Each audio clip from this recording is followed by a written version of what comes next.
একদমই ভিন্ন স্বাদের পুডিং রেসিপি নিয়ে হাজির হলাম আপনাদের সাথে। প্রিয় দর্শক, আসসালামু আলাইকুম।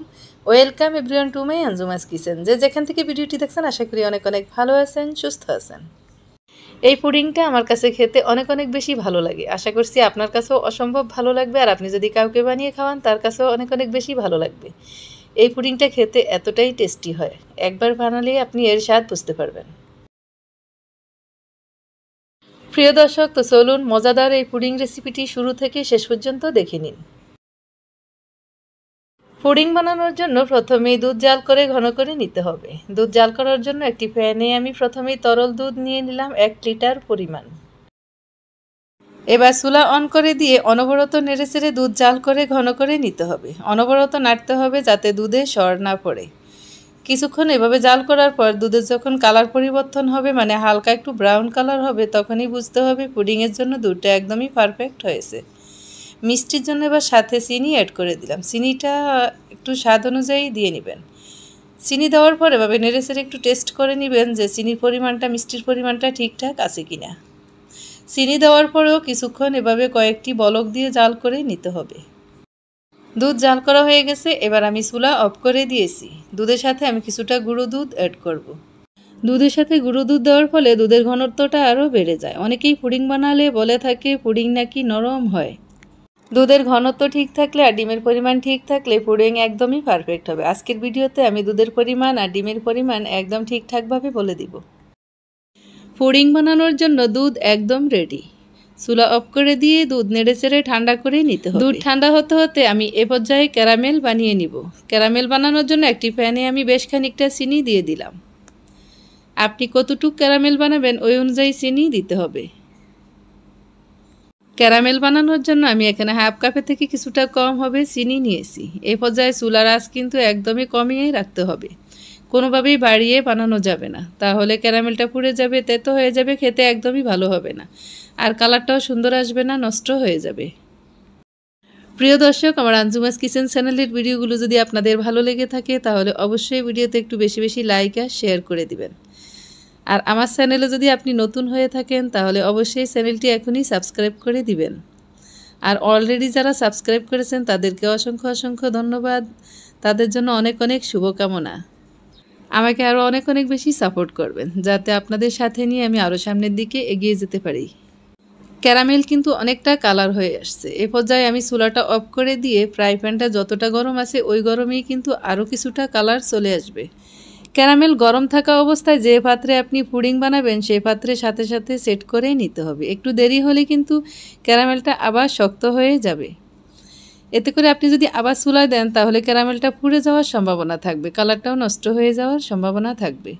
তাই যত দ্রুত সম্ভব আপনি যে পাত্রে সেট করবেন সাথে সাথে ঢেলে নিয়ে ও পাত্রে সেট করেই নিতে হবে। প্রিয় দর্শক, আমি অনেকটাই চেষ্টা করি আমার ভিডিওর মাধ্যমে আপনাদেরকে রান্নাগুলো অনেক সুন্দরভাবে বুঝিয়ে দেওয়ার। জানি না কতটুকু পারি, তবে আপনাদের যদি কোনো রকম প্রশ্ন থাকে তাহলে আপনারা অবশ্যই কমেন্ট করে জানাতে পারেন। পুডিংয়ের জন্য আমি যে দুধ জাল করে রেখেছি অলরেডি দুধ ঠান্ডা হয়ে আছে। দুধের সাথে আমি এবার ডিম অ্যাড করব। আমি এখানে বড় বড় সাইজের 4টি ডিম নিয়েছি। বড় সাইজের ডিম হলে 4টিতেই কিন্তু একদমই পারফেক্ট হবে, আর যদি ছোট সাইজের ডিম হয় তাহলে আপনি 5টি অথবা 6টি দিতে পারেন। এবার একটি ইলেকট্রিক হ্যান্ড বিটারের সাহায্যে আমি ডিম আর দুধ ভালো করে মিক্সড করে নিব। আপনারা চাইলে হ্যান্ড উইক্সের সাহায্য করতে পারেন বা কাঁটা চামচ দিয়ে অনেকক্ষণ সময় ধরে এই কাজটি করতে পারেন। প্রিয় দর্শক, পুডিং বানানোর শুরুতেই আমি কিন্তু ভিন্ন স্বাদের কথা বলেছি। পুডিংয়ে ভিন্ন স্বাদ আনার জন্য আমি এখানে লাচ্ছা সেমাই নিয়েছি। সেমাইগুলো হাত দিয়ে একটু গুঁড়ো করে নিতে হবে। এবার যে বাটিতে আমি পুডিং সেট করব ওই বাটিতে প্রথমেই সেমাই দিয়ে দিব। সেমাইয়ের পরিমাণ আমি এখানে 1 কাপ পরিমাণ সেমাই নিয়েছি। 1 কাপের থেকে বেশি সেমাই দেওয়া যাবে না, তাহলে পুডিংটা একদম বেশি শক্ত হয়ে যাবে। বাটিতে সেমাইটাকে এভাবে হাত দিয়ে সুন্দর করে সেট করে দিতে হবে। সত্যি বলছি, আমার কাছে পুডিংটা খেতে অসম্ভব ভালো লেগেছে, আর আমি যাদেরকে বানিয়ে খাওয়াইছি তারাও অনেক অনেক বেশি প্রশংসা করছে। আপনি যাদেরকে বানিয়ে খাওয়াবেন আপনার প্রিয়জনদের বা বাসার সকলেই আপনার অনেক অনেক বেশি প্রশংসা করবে আশা করছি।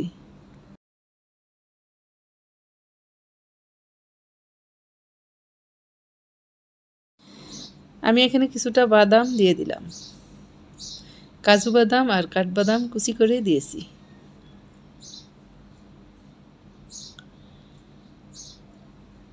এবার সাথে দুধ অ্যাড করে দিলাম। প্রিয় দর্শক, আমরা কম বেশি সকলেই পুডিং বানিয়ে থাকি, তবে আমার কাছে আমার এই পুডিংটি অসম্ভব দারুণ ভালো লেগেছে, জন্য আমি আপনাদের সাথে আমার মতো করে শেয়ার করলাম। আপনারাও একটু বেশি বেশি করে শেয়ার করে দিবেন, যাতে নতুনরা সহজেই শিখে নিতে পারে।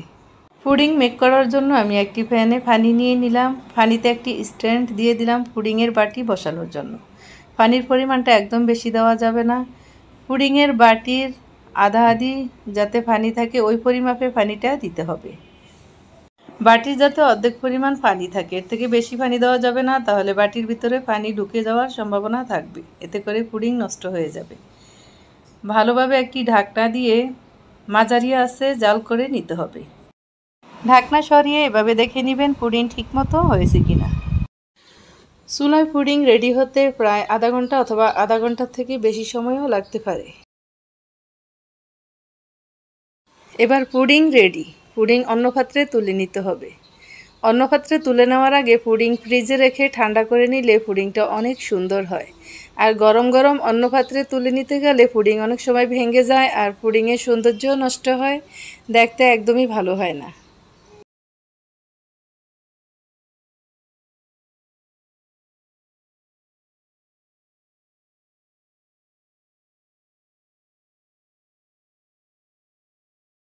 আজকের মতো এ পর্যন্ত। আগামীতে নতুন কোনো ভিডিও নিয়ে হাজির হবো আপনাদের সাথে। সে পর্যন্ত ভালো থাকবেন, সুস্থ থাকবেন সবাই। আল্লাহ হাফেজ।